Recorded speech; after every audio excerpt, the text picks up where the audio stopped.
soul, im lefi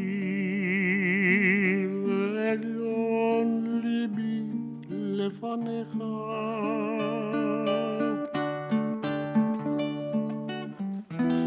May the words of my mouth and the meditations of my heart be acceptable to you, my rock and my redeemer.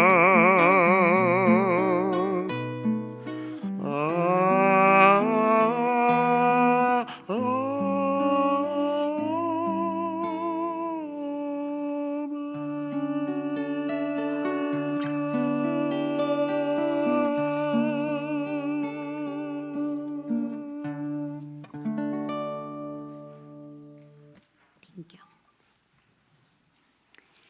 In his book titled Why Zebras Don't Get Ulcers, author Robert Sapolsky makes the point that the reason why zebras do better with stress than humans is that zebras only get stressed when they need to. I love Sapolsky's findings. Some of you may have heard me mention it in a recent class, but I think it's worth hearing again. Let's say you're a zebra and a lion jumps out at you. How do you feel? How long does it last? The stress the zebra feels is extreme, but it's also extremely short-lived. It may have been 3 minutes of screaming terror, but after that, you as the zebra who just met the lion are now either dead or once again roaming the savannah and feeling safe.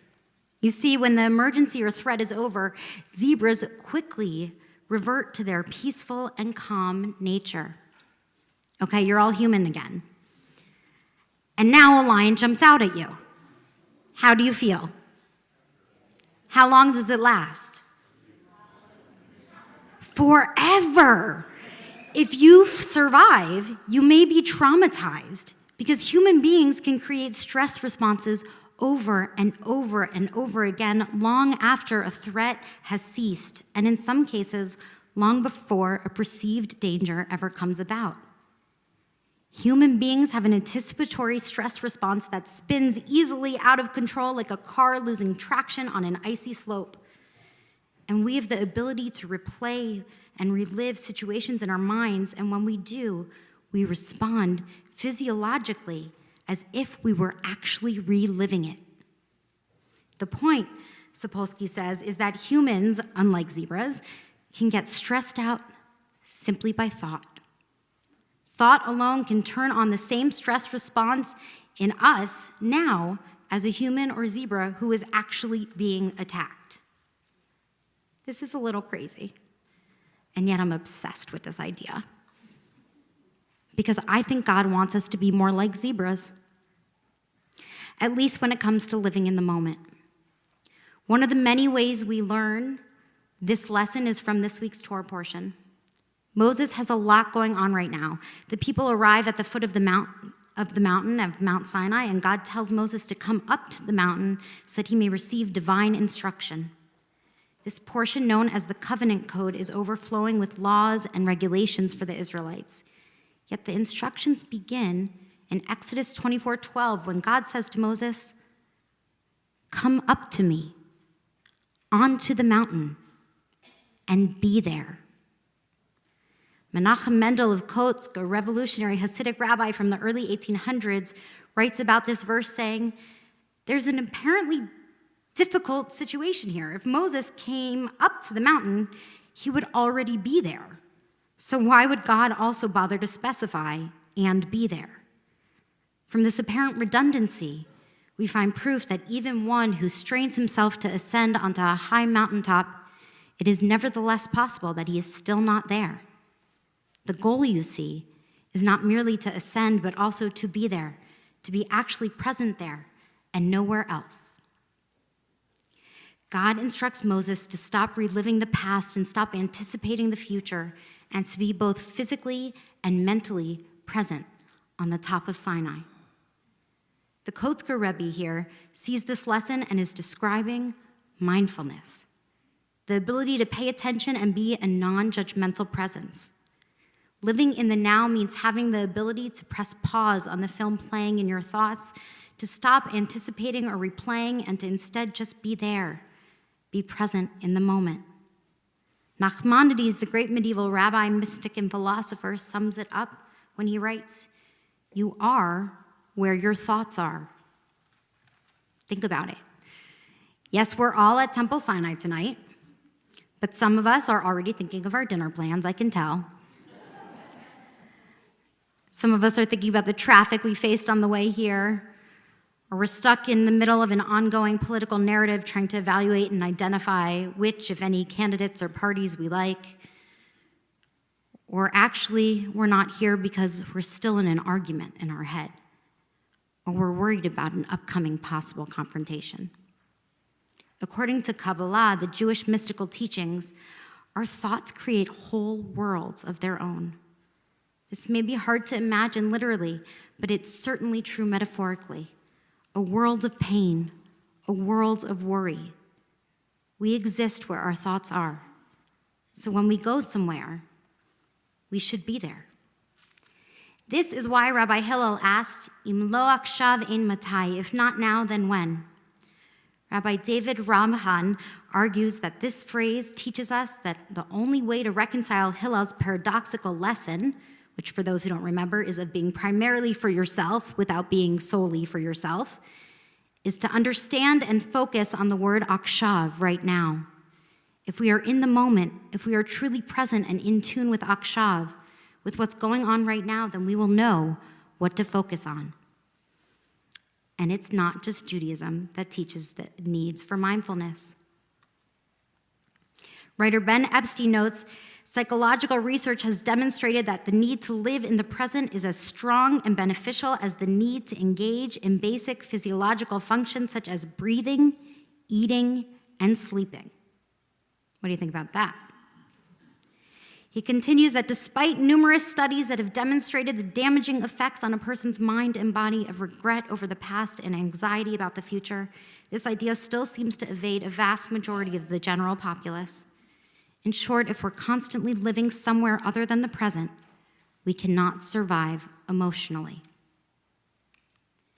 I believe that through God's instructions to Moses in this week's Torah portion, we are being instructed to live in the present, to be mindful, not simply to assume that wherever you go, there you are, but rather to realize that your mind can bring you anywhere, and therefore working to purposefully live in the now is an important and difficult task. In our Jewish ethical writing, there's a term understood as peace of mind, yeshuv hadat.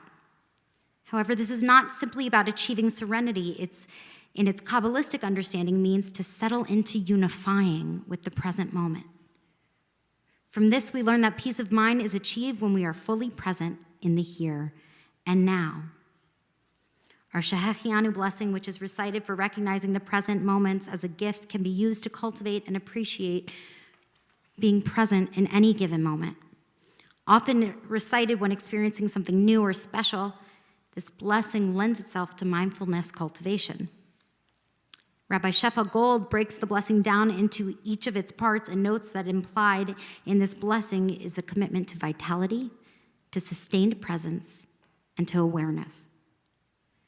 Working off that idea and her descriptions of each of these three parts of the blessing, I would like us to try and tap into something true and meaningful from each part. I'm going to ask you to focus as I read Rabbi Shefa Gold's prompts for each of these three aspects of our Shehechianu blessing. Take a deep breath, clear your mind, pause the inner narrative of judgment and discomfort which began the moment you realized I was about to ask you to meditate. Make sure you're sitting comfortably in your seat, aware of your breath. When you're ready, I invite and encourage you to close your eyes and focus on my words. We begin by tuning into the life force that has brought us here. We have all been through so much, struggled, and been blessed and guided. As we breathe in, we remember there's a treasure in this moment waiting to be discovered and mined. There's a force that animates us, a soul spark that kindles enthusiasm for this journey. This realization that life has a unique purpose is energizing. Feel the energy. Feel it in the tips of your fingers and the top of your head. As you take a deep breath, focus on what animates you. Breathe in and out. Shehechianu, for the blessing of vitality to thrive. Sense a commitment to explore and unfold the potential in ways that will sustain and yourself and others. And out. Kiyamanu, for the blessing of sustained presence, we praise you, God. Finally, as we continue breathing in and out, having arrived at this moment, we make a commitment to fully inhabit life. We accept our particular predicaments and challenges while we're open to the gifts that allow us to rise to those challenges. We breathe in and out, and we open up in awareness to the big picture and to our small yet essential place in the vastness. V'higianu lazman hazeh, for the blessing of awareness, we praise you, God. For those who are focusing on my words, take a deep breath in, and as you let it out, open your eyes. Shake off any stiffness, and come back to our collective conversation. I know that felt strange for some of you. I'm hoping you tried it anyway. I haven't asked you to meditate as a congregation often, but back when I was a rabbinic student, I was certain this was something I would do in every Shabbat service I led.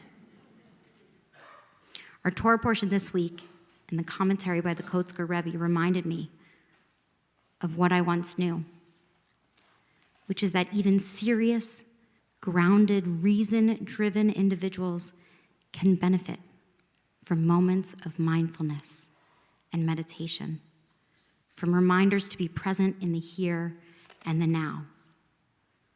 So yes, I hope you'll forgive me. I asked you to meditate tonight, but I hope it was an easy way to dip your toe into the practice. And yes, I started my sermon by talking about zebras and led to a conversation of mindfulness. And yes, being in the moment sounds simple and yet is profoundly difficult. And yes, whatever you are doing in any given moment, you should strive to be completely present. And yes, this is not just a good idea, but a profoundly Jewish value. And yes, I am so appreciative to be here in this moment with all of you tonight. Henry David Thoreau said, "You must live in the present. Launch yourself on every wave. Find your eternity in each moment." God says to Moses, "Come up to me on the mountain and be there." And so we try to be where we are, which at this moment is having a Shabbat Shalom.